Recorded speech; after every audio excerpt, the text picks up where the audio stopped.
जब उसे करिए तन्हाई नजर आता था,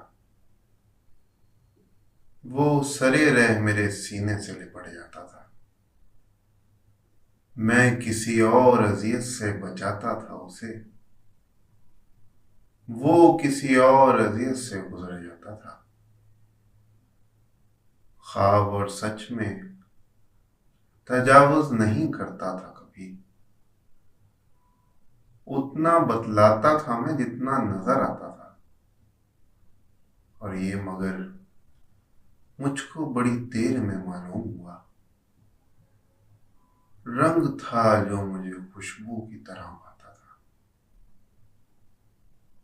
और हिला जोई में कोई सानी नहीं था उसका, हर शिकायत पे मेरे सर की कसम खाता था।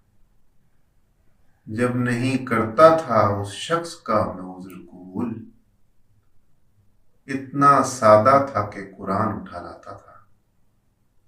और बेदरेगाज हुआ खर्च मनाने में उसे,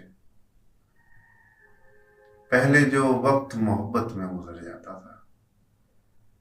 गंदुमी खाक की पानी से महक आती थी, जब वो साहिल पे बदन धूप में संभलाता था। और उजले शाह में शहजादी भी लग जाती थी, कोई गुमगश्ता मुसाफिर की खबर